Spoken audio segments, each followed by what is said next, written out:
Okay, it's on. So Wuchen, you can introduce our distinguished guest.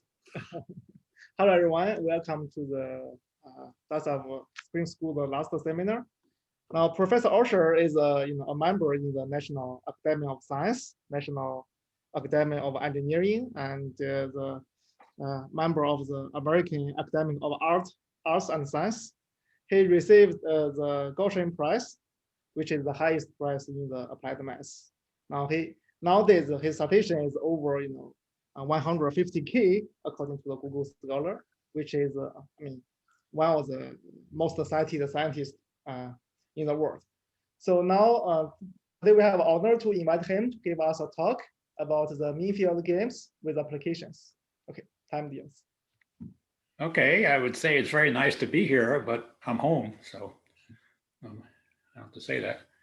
I'm going to talk about MeanField games with applications. It's almost all of this is joint work with people at UCLA, USC, South Carolina, Houston, Maryland, and Princeton. We have a MURI with these guys, and it's a very exciting stuff. I personally just got into MeanField games about 3 or 4 years ago. And it's a very dynamic subject, so you'll see. Okay, let's go. So the math framework, it involves, our part of it mostly is computational algorithms, innovative computational algorithms. Typical applications include AI, inference, optimization problems, pandemic and vaccine control, which is probably the most exciting part of this talk. 5G communication, robotics, path planning, etc. And most of these problems involve very high dimensions, and AI is very important for that. So I'll try to bring that together. Next, please. So here are some of the applications: 5th generation communication, COVID pandemic control, UAV, and the one on the left is an AI result where we actually solve a very high dimensional MeanField game problem. And this diagram shows that we get the right answer. It's reversible. So we can solve 100-dimensional PDEs in some cases fairly accurately and fairly rapidly. Okay, next. Here are some of the topics in, 1 second, let me get rid of this. And MeanField games, hang on for a second. Control theory, optimal transport, machine learning, physics. This is not the Schrodinger equation, it's the Schrodinger bridge problem. Probability, MeanField approximations, information theory, and the applications on the right, COVID, is a very interesting application, and it generalizes to other types of problems of that sort, pandemics. AI, 5G communications, and UAV physics learning, in solving inverse problems, and social networks. All of the above. Next. This was introduced in the early 2000s by Leon and Lasserie. And these 3 guys engineers from Canada, I think, Malame. These were introduced to model huge populations of rational agents that play non-cooperative differential games. So PDE rears its head. MeanField games resemble macroscopic equations from statistical physics in a game theoretical optimal control framework. And they yield near optimal solutions for huge populations of optimizing agents. So this is a big simplification for practical problems when you have many, many agents. Okay, next. So optimal control of population behaviors were widely considered an optimal transport and MeanField game. It refers to an optimal control problem in density space. You minimize the running cost of a population such that the evolution of the dynamics is known or desired or controlled or something. That's the game. So lower left, you see these colored dots moving around. lower right, is there a video here? No. Lower right, these objects are fixed and then start moving. And you want to transport these white dots, which are blobs of density, through these objects in an optimal way without banging into these objects. Okay, that's an example. So when you have MeanField Nash equilibrium, you have a continuum of players with a distribution density, and they play a non-cooperative differential game. An individual agent, one X of S, or whatever he is called here, faces an optimization problem. You want to inf that Lagrangian, where dx sub S looks like some new ds plus Wiener measure. L is Lagrangian. In a Nash equilibrium, each agent cannot do better unilaterally. So if he changes his strategy, it does not, he cannot do better unilaterally. Optimal strategies are given by the value function phi, which we want to find, that solves the corresponding, hey, you'll see it soon, Hamilton-Jacobi equation. And that's how I got into this stuff, because the Hamilton-Jacobi equations, I love them, and they arise in control theory, and they certainly arise here. The density evolves according to optimal actions of agents, so you get a Fokker-Planck equation. So next one, please. And this is what the PDE looks like, typically, the time-dependent case.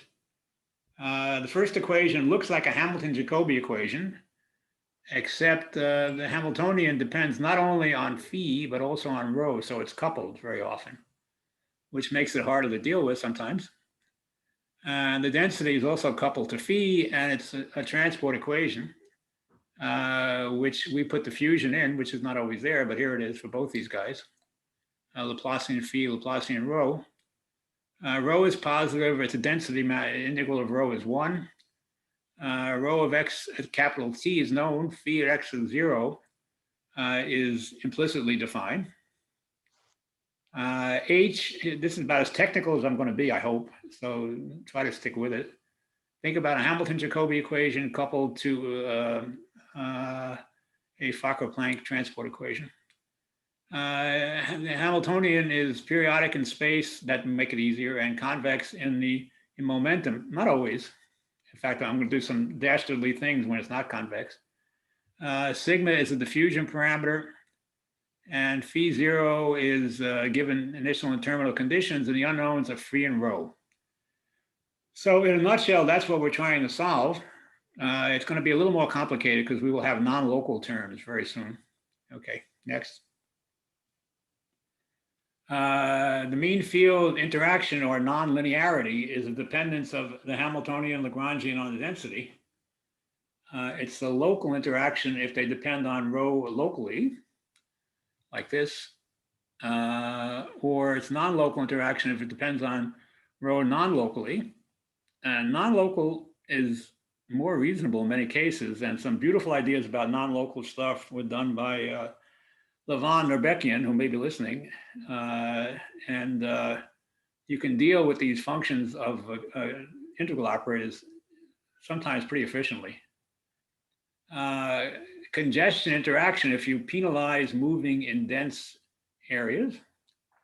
So if the Hamiltonian looks like this thing at the bottom with momentum divided by rho to the alpha, that's congestion if alpha is greater than 0.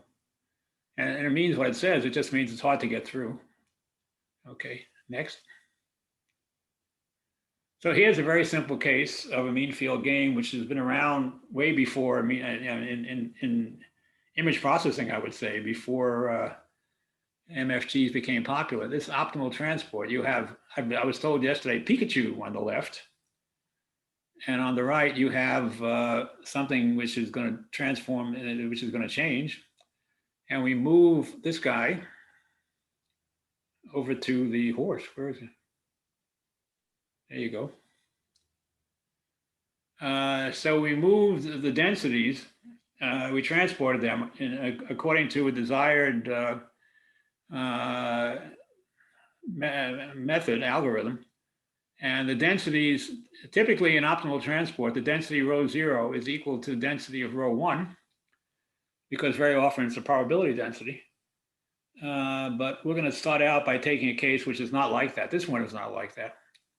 So this optimal transport, if you don't know about it, has a glorious history. It's basically the idea of moving a pile of sand from one part of the region to another in the most efficient way possible. So you define an energy and you want to minimize how much it costs to actually move it this way. So if you look at what the inf is doing, the first term is rho u squared, which looks like a kinetic energy. And so we're minimizing something involving the velocity subject to this transport equation. Rho dds rho plus del dot rho v, or velocity, equals 0. So this has been around for a long time. This is optimal transport, a very long time. But it's become very clean in recent years, and the most dramatic result was due to Benamou and Brenier, which more or less led to this equation or things like it. Okay, next. So optimal control in density space. We call this Hoff-Lax on density space, but it's really basically a typical thing in optimization. You minimize rho minus u squared over t plus f of rho, and that is called a MURI envelope. Many of you may know that. But this thing is also, would you believe, the solution to a Burgers equation if d is something special, and we'll get to that very soon. And there's a Hoff-Lax formula which gives you an optimization for Hamilton-Jacobi equations, which looks like this. And this has been recently made a big deal of. Okay. So the second equation, Burgers, is a Hamilton-Jacobi equation on density space, where mu is, instead of x being the independent variable, mu is the independent variable, and you get this so-called master equation, which we're not going to talk about too much later, actually. And the characteristics for these equations look like the transport and Burgers equation, which pops up all the time. Okay, down below, next.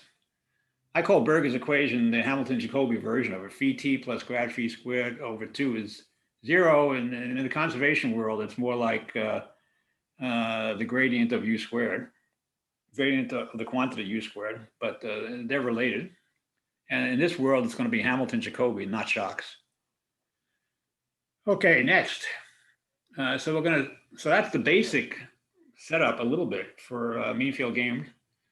We're going to talk about several special results, new or relatively new numerical methods, some AI results, generative adversary networks, and then pandemic and vaccine control via MeanField games.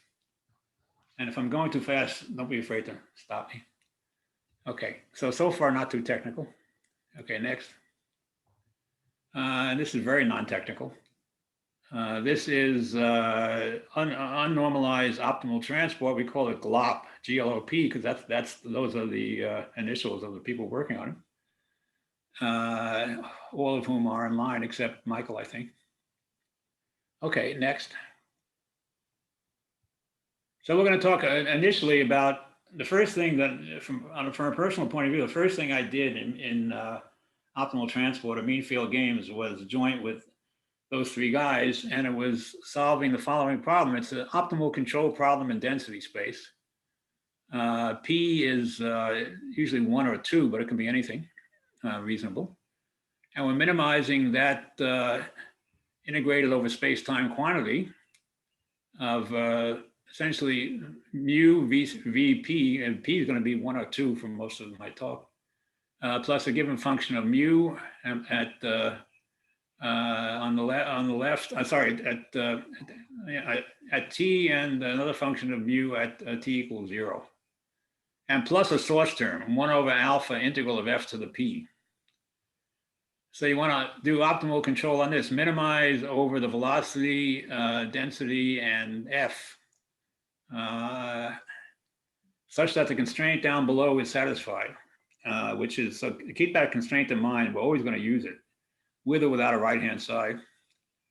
And mu of t comma x is given at capital T. And in this talk, we will mostly do p equals 1 and 2. Okay, in this talk, we're going to take f of t, not depending on x. However, we'll change that a little bit later. So what are we going to do? We'll simplify this in a minute. Next. Okay. If you use the KKT conditions and let phi be, which means just take the gradients equal to 0 and include the constraints, you get this, one more time, transport equation with the right-hand side, the integral of phi. And again, incredibly enough, you get Burgers plus the source term, which comes up quite often. And phi is given at 0 and implicitly this way, and mu is given at t, capital T this way. And we want to solve this, minimize this guy in many dimensions. Okay, next. Okay. You can get a master equation out of this, which is a so-called another Hamilton-Jacobi-Burgers equation. It's a very flat joke. Burgers equation, this is Big Mac, okay, Burger King, as opposed to the scalar Burgers equation with mu of 0, capital mu equal g of mu. And the idea is to solve this. We'll show you very soon how. Next. So here's a special case that got me at least started in the subject, and it's the following. You're going to do optimal transport, which means, one more time, move mu, the density, from one location, mu 0, to mu 1, and satisfying this constraint. So you have this transport equation. This time you have a source term. So this time we're solving the problem when there is no restriction that the densities are equal. So in order to make this to work, you have to add or subtract mass. And that integral of f to the p is precisely that. Okay, so this time we're adding mass, which depends only on t. So all over space, we are adding mass. And it's a very nice observation of Michael, our last co-author, who said this is like it's snowing. And you're slaving, moving the stuff around. Meanwhile, the snow is coming down and adding mass uniformly. Or you could be subtracting mass if it's melting. So this is this is kind of a nice new result where you do the case when the density changes. And let's show you how you do it. It's not that complicated. Okay, so you have this guy is moving along, and you keep going on the left. And so you're adding a variation into the density space, and it moves along happily. And it starts out with 2 peaks and goes and goes and goes and goes. I got it backwards. It starts out with 1 peak and becomes 2 peaks, and there it goes. And you can see that on the right, it submerges and emerges. And this is a kind of a cute example, simple. But this method is a systematic way of doing it. And if you're interested, it's a convex problem, and you can prove convergence and everything, no problem. So the question is, how do you, snowing and melting, as I said before. So how do you do this? Let's take a look. In this case, we are using the L1. We start out with the L1 metric, which means instead of rho v squared or mu v squared, it's mu times the absolute value of v. It's the momentum. I like this because this makes sense. When you move a pile of sand, you don't square it, throw it over your shoulder, and then take the square root. You just push it along. So the L1 norm makes a little bit of sense here. And it's also very easy to compute, which makes it fun to look at. So you take the inf of that mu times the absolute value of v, plus the absolute value of f such that this constraint is satisfied. And if you look at this, everything before you is L1 basically. And if you know something about recent mathematics, L1 is really very basic because of sparsity. So there are links between the numerical algorithms we use here and the numerical algorithms we use to do Candace Tau type stuff, recovery, in this particular problem are similar, which is not surprising. Okay, next. So a little bit of technical stuff. I promise I'll try to keep it down. You can take the average over time of all possible solutions, a momentum.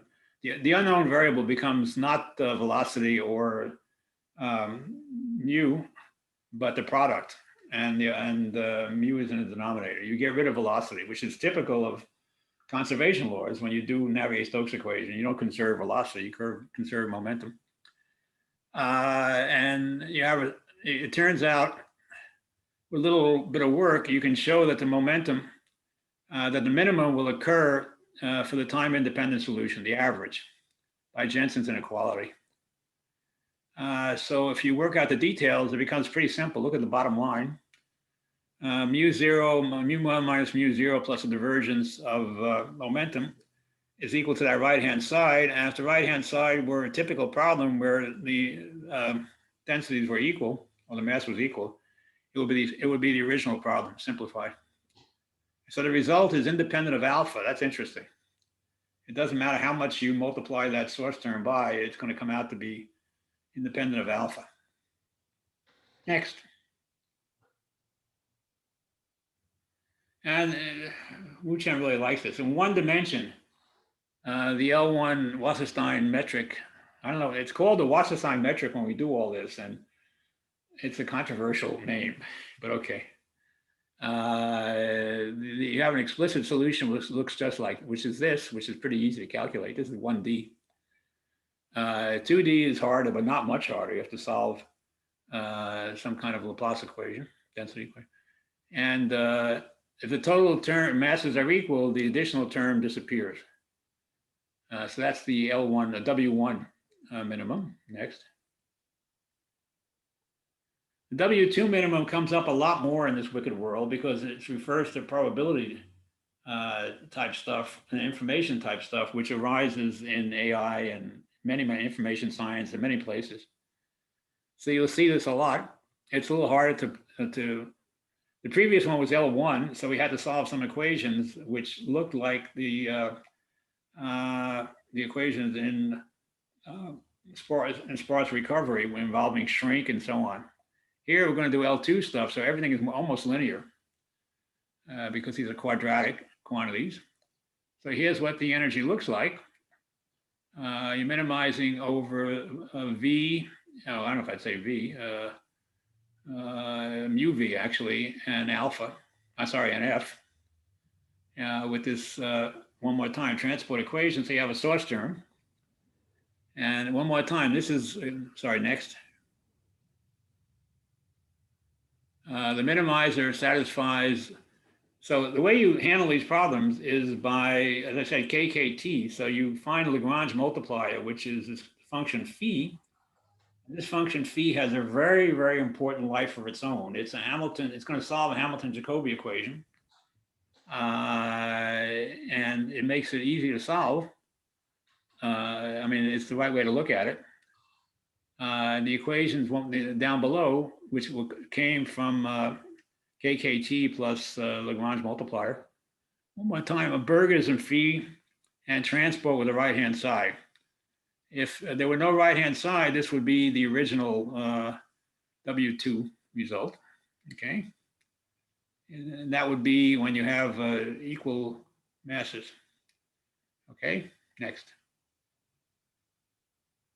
And the way it was solved in the beautiful paper of Benamou-Vernier was they got a nonlinear equation to be solved.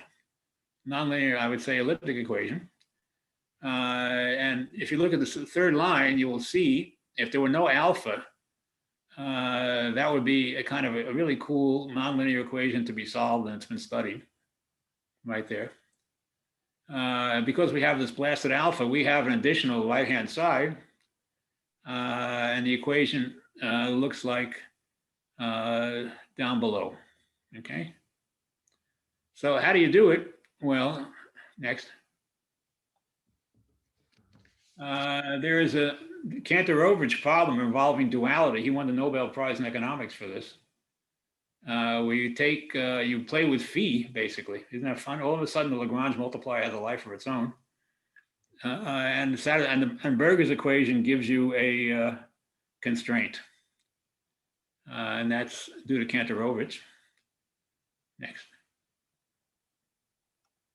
We're going to do it by the primal dual method of Chambolle and Pak, which is very useful for finding saddle points, which is what this looks like because it's a min-max problem.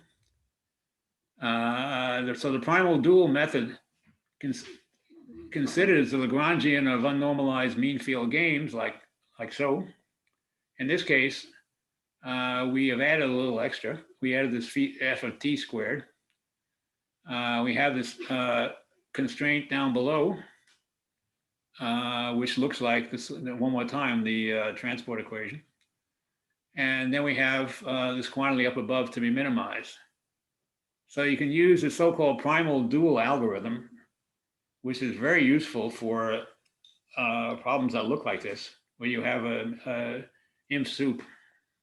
Okay, next. Don't be alarmed, this is easy. Every step over here is almost linear, not quite. There is a cubic equation, algebraic equation to be solved. But this is the entire code, which gives you an iterative process which converges pretty reasonably for this kind of mean field game. Okay, so this pops up all the time in papers related to this subject. Next. So here's an example. One more time, optimal transport. Upper left, you have two bubbles, and they're going to merge to one. And as you move across, you see it happening. And down below, you finally get one. And you can see f of t is diminishing because there's less mass at the end that there was in the beginning. So the nice thing about this is it's super general. You can have crazy geometries and higher dimensions, which we will talk about later, and just press a button and it works pretty well. Okay. Here's another example, which is like an image processing example, where we move the cat. And finally, as you can see, f of t goes down. Okay, very good.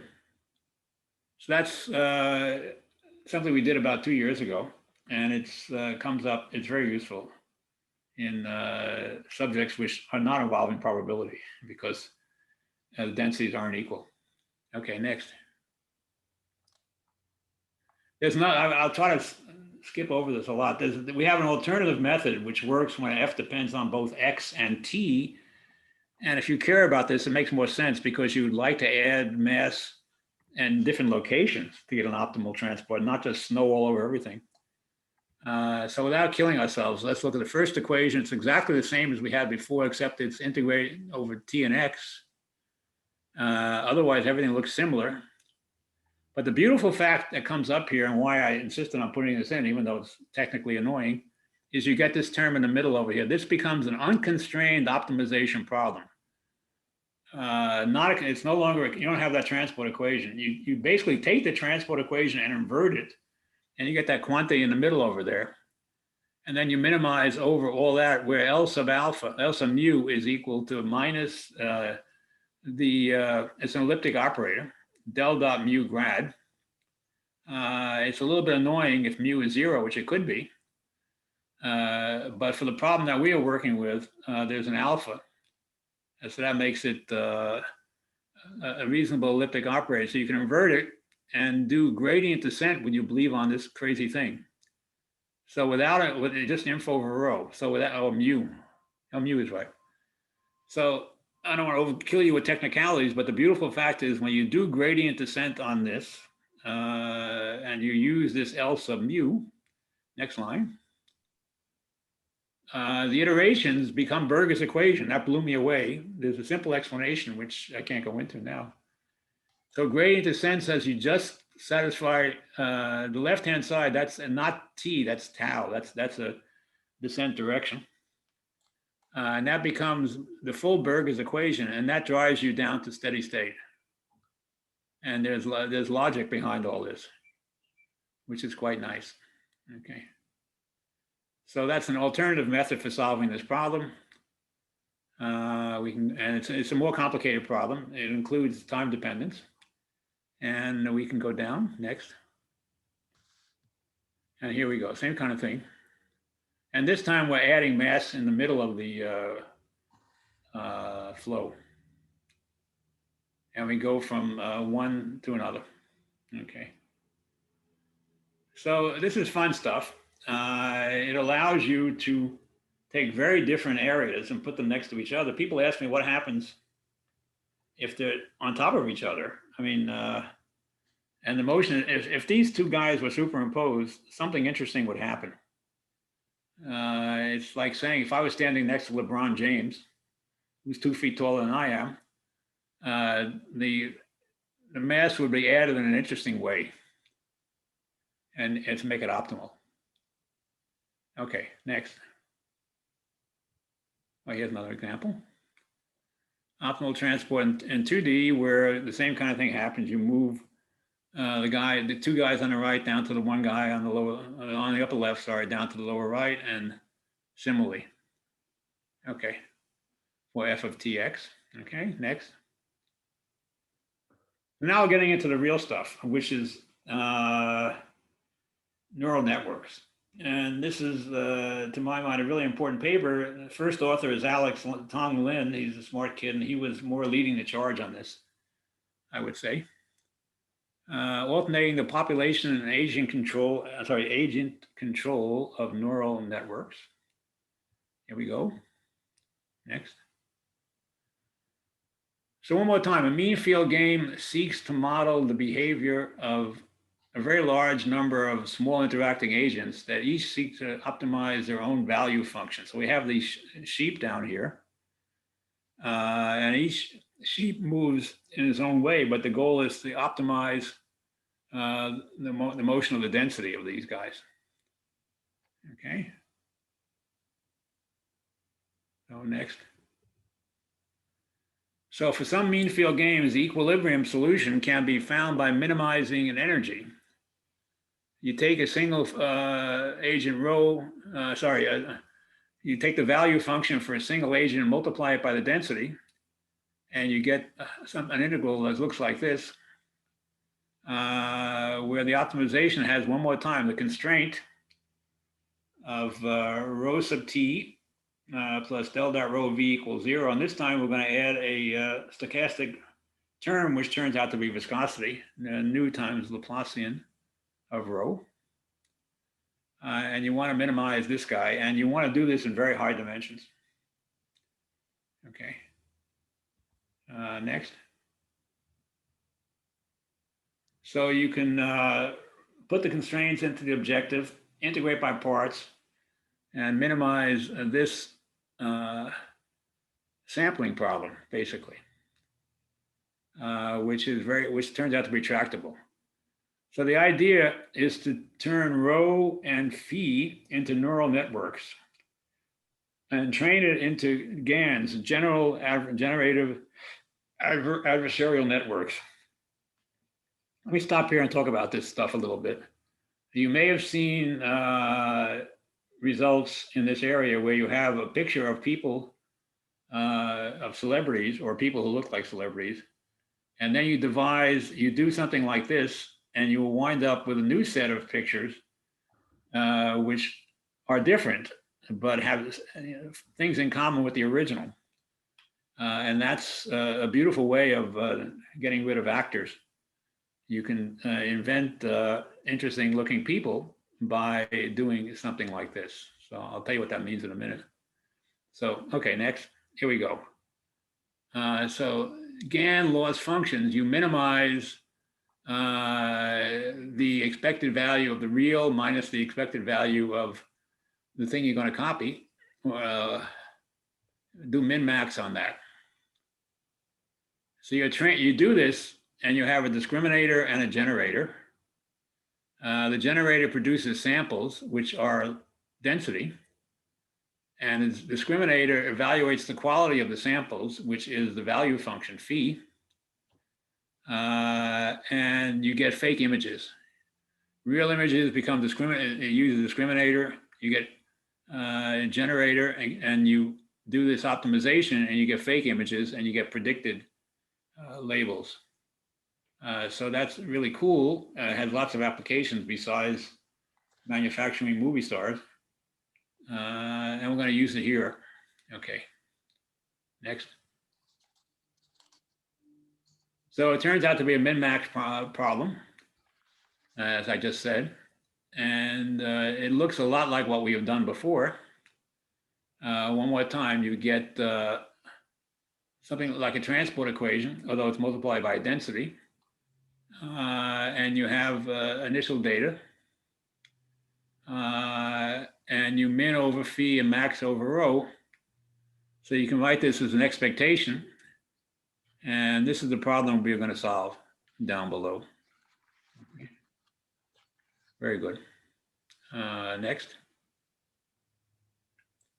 So here's an advertisement. This is the first high-dimensional stochastic mean field games solver. Although there's a very nice non-stochastic mean field game solver that I think Lars must have talked about yesterday or the day before, which has almost the same set of people. But you can now get trajectories by solving for these functions and then taking the characteristics. So you don't have to, no discretization of space. You can solve what amounts to complicated PDEs without any discretization. Okay. Next. This is a result I really like. Okay, remember that parameter nu,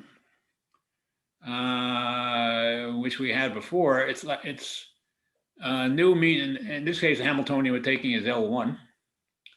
And what we're trying to do is move the blue guys to the other side of the red guys. And the blue turns to red when it passes the obstacle. So on the left, we have this blue stuff, which is creeping along the obstacle and then goes in a straight line to the other obstacle and goes around. And this is interesting. This is the deterministic case. This means that you are not in the fog. You know where the right location is and you go right for it. And that's the stochastic, that's the deterministic case when nu is 0. It's like an inviscid flow. And the right is nu is 0.4, which is stochastic, which means you're stumbling around in the fog. You can see just a bit. And as you can see in the second figure, things broaden out and you wander around and you grab out until finally you see something reasonable and you go around it. So it's less efficient. And it's what happens when it's stochastic, and there's some probabilistic stuff in there. And again, the best way to think of it is staggering around in the fog. Okay, and this is a 100-dimensional problem. So we're calculating 100 dimensions, Scott's honor.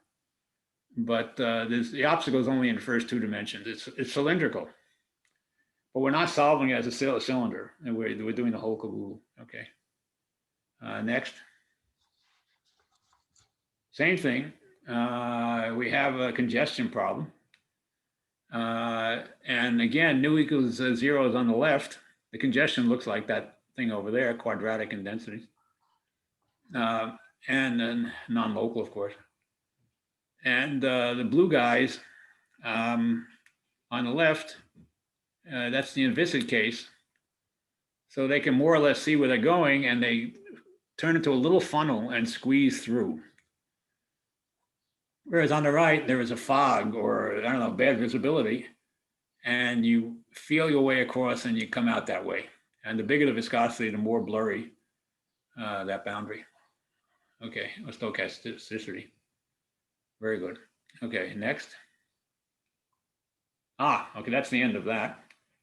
And this is my next to last topic, which is about MeanField games for epidemics.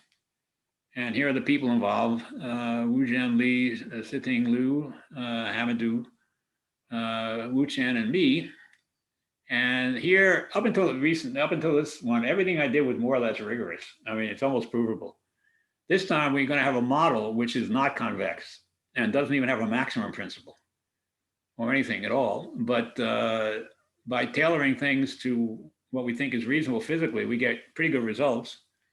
And it's a new way of looking at, I mean, there's a million every time you blink, there's a new paper in this area, and there should be, because that's an important subject. But we did something, I think, which is original. Let's talk about it. Okay, next.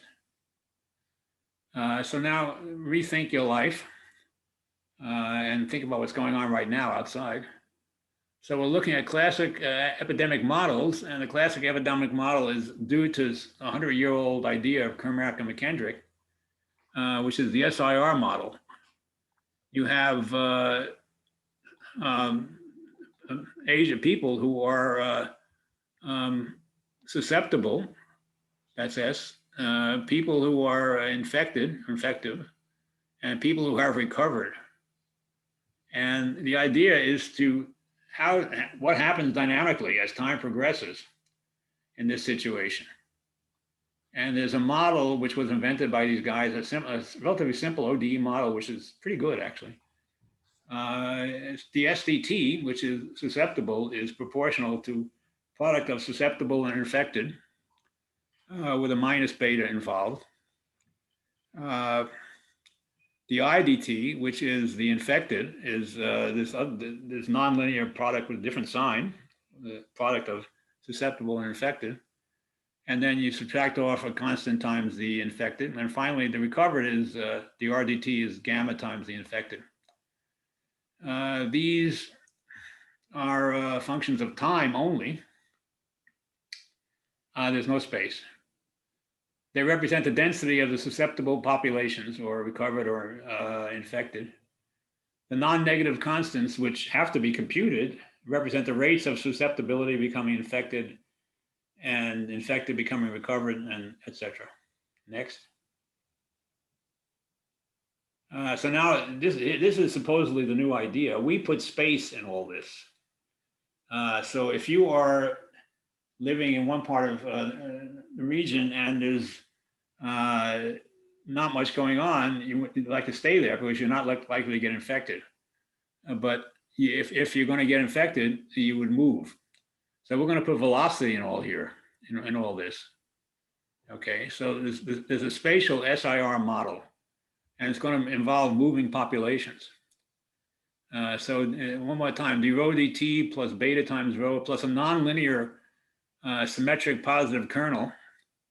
And that makes sense. It's non-local. It should be non-local because regions are global in which this happens. And then you have a viscosity term, which is, that's for the susceptible. For the infected, you have the opposite sign, unsurprisingly. And you have, again, this viscosity term and this non-local term. And finally, recovered, it looks like it should be. It's the RDT minus gamma times infected, rho infected. Again, plus this smoothing term. So to be honest, these terms involving non-local K and viscosity we claim are physically reasonable, but also they are helpful because they stabilize the problem. Without them, there are instabilities. But I think they should be there. Okay, so this is basically the effect of virus spreading, and our goal is to tell people where to go in situations like that. Okay, next. So here's the whole thing. We're going to minimize something which looks like optimal transport, or looks like MeanField game. The first term up above involves a rho infected times v squared, and obviously that's what we want to minimize, that rho I. And then we have the sum of the rows, which is there, squared. And then we have these constraints involving convection. So this looks a lot like a MeanField game or optimal transport problem. But if the truth be told, there is no convexity at all. And does that bother us? Well, maybe. But so far this works. You get reasonable answers if you put reasonable parameters in. So one more time, kappa is a positive definite kernel, a convolution, often, which was introduced for pandemic dynamics 50, 60 years ago, and when they weren't using optimization, they weren't using geometry, which we are. Next. Okay, so we pretend that this is, that we can use the techniques that we have done before. Get a Lagrangian, get Lagrange multipliers, and convert the minimization problem into a saddle point, min-max, as before. So this looks a lot like everything we've done before without the justification. But every step works. I mean, you can carry it out. The algebra is not that terrible. So this should look familiar. It looks similar to what we did before, except there are some extra terms, and we don't claim convexity. Next. So here it is. It's again this kind of min-max problem, primal dual hybrid gradient, and you iterate as before. And each of the steps is not that hard, it turns out. Okay, next. And these are results. So you have, let's see it move. This is a small recovery rate. There you go. These guys are moving around in such a way as to minimize the infection. So you see the colors changing.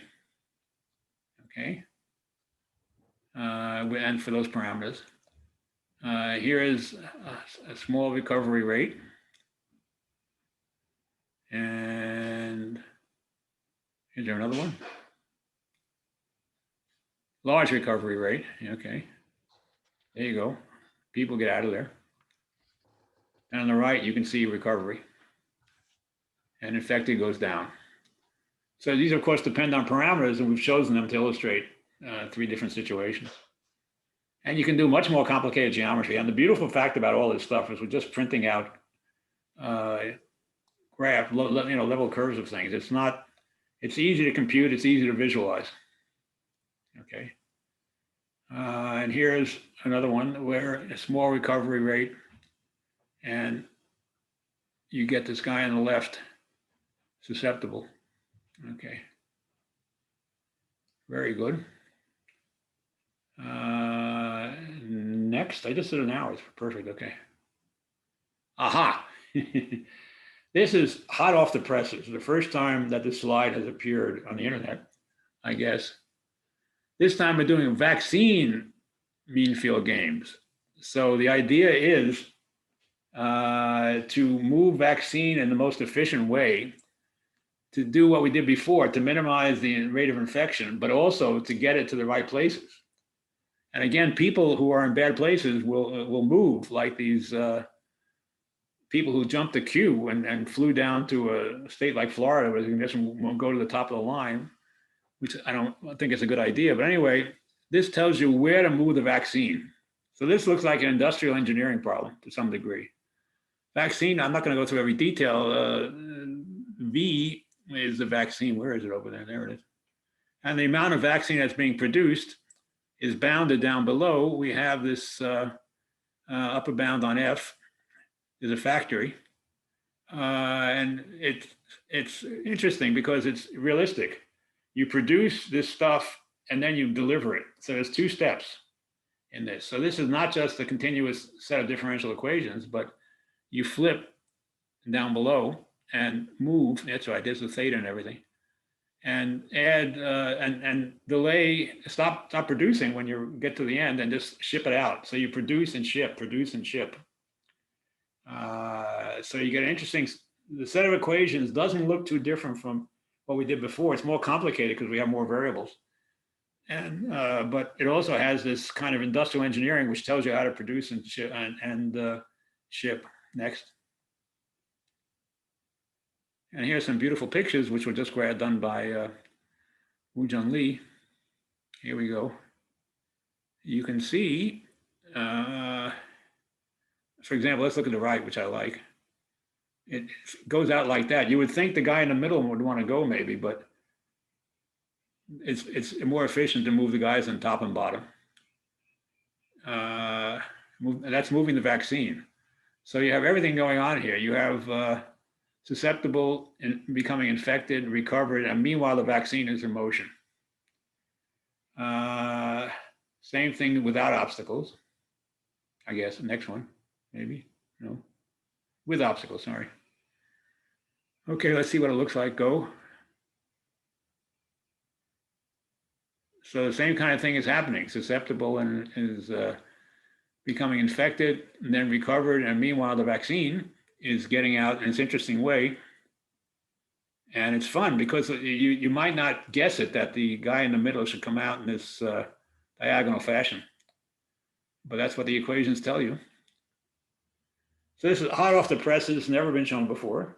And of course, everything we're doing is based on parameters that we have made up. This is not physically reasonable, but we think this is a good model for how to deal with pandemics. And it also has some sort of industrial engineering flavor, how best to ship and deliver stuff in a pandemic.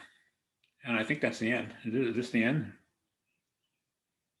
Future directions. Okay, well, we're going to generalize unnormalized mean field games in optimal transport in multi-level and parallel methods, sparse representation of it. I'm not so excited about. Modeling 5G networks. We have lots of, our MURI has lots of engineers in it, several engineers who are doing very interesting stuff about 5G and UAV and stuff. We also have sociologists who are doing social and cultural evolution, modeled on Hamiltonian flows and density manifold, robotics, as I said before, path planning control, and the Schrodinger bridge, which is equation in mathematical physics and elsewhere. And that's it. Thanks. Okay, thank you very much. I think that we can go for questions now. Sure. Yeah, Gorgon. Stan, thank you very much. Very exciting as usual. A couple of questions. So on the one hand, at some places you inject viscosity. Yes. On the other hand, being able to compute in high dimensions, you basically rely on characteristics, right? Yeah. So isn't that? I mean, viscosity is certainly kind of stabilizing things, but isn't that counteractive with regard to being able to? Yeah, you raise a good point. How do you deal with viscosity in high dimensions? And my colleagues in the AI business, including Laura's, have this really clever way of screwing around with Hessian. So the answer is yes. It's not easy, but you can do it. I see. So yeah. that if I look at your examples with the fog. Yep. So in a way, are you putting such a Gaussian blur around the characteristics in the computation? Or? Not really. We're doing some crazy. Because the Gaussian blur is really isotropic, so it should affect every one of your 100 dimensions. That should make it very difficult. We have. I have to show you the paper. We have a crazy way of computing gradients and Laplacians in high dimensions, which is local, and it's not trivial. And I can talk to you offline or something, but it's you raised a good point, but you can do it. I see. And in this last part with the model, I mean, to really capture the effect of a pandemic like COVID, wouldn't it be essential to include some sort of a delay mechanism? Because that's kind of, that I'm sure will be driving the probability of infections a lot. Absolutely, we didn't do that. The only delay we have is producing the and shipping the vaccine. But you're right. I mean, this is only the beginning. There's lots of stuff you can put in here. That's right. But you're right. It's a good idea, and that should be in there. And also, populations change. We didn't put that in. There's lots of stuff that can be done. But this is more or less the first time I think people have seriously tried to figure out how populations move and what happens when they do in this business. Maybe That was our goal. Yeah, this is not the end by any means. maybe one technical question on I like very much that looking at this through the eye of a primal dual splitting scheme, Yep. which maybe even bears the potential of using the kind of duality gap that you create in inaccurate calculations as a way to see how good you're doing. But in these primal dual splitting schemes, you are in effect computing proximal mappings, right? Over and over again. So is that, to formulate it in this way, is that to make use of, say, eventually you have to do it in a discrete setting. So I guess your densities are neural networks. So Yeah, exactly. things like that. And you are using now, say, autoencoding techniques to do that optimization, because each proximal step has an optimization. Well, many of the cases we're dealing with, the proximals are easy to compute. So you can get them explicitly, so to speak. Very often, yeah. For example, in the L1 case, it looks like a shrink. I see.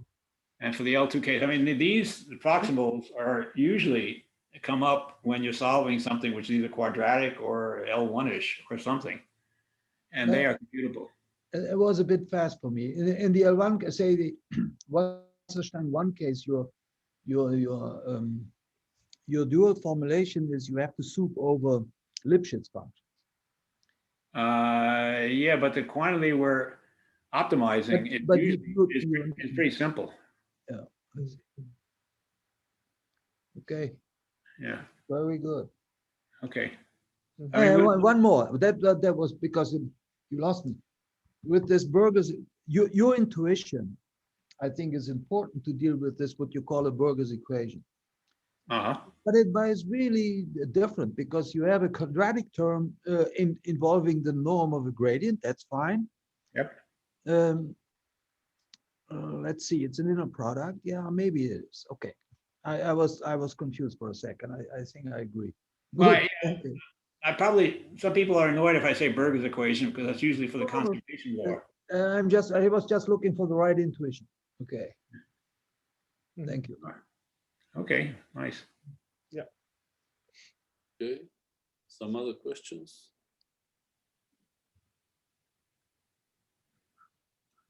Yeah, I think it was very interesting talk. I have to assimilate it a little bit. So to know what is. This was. I tried to go slow. You tried. Yeah, okay, I'm not that fast. Okay, my GPUs are not working very fast. Yeah. Well, but okay. yeah. Thank you very much. Thank you very much. It was fun. So all right. I'll stop recording now. Nice talking to you guys. Let me see what you look like.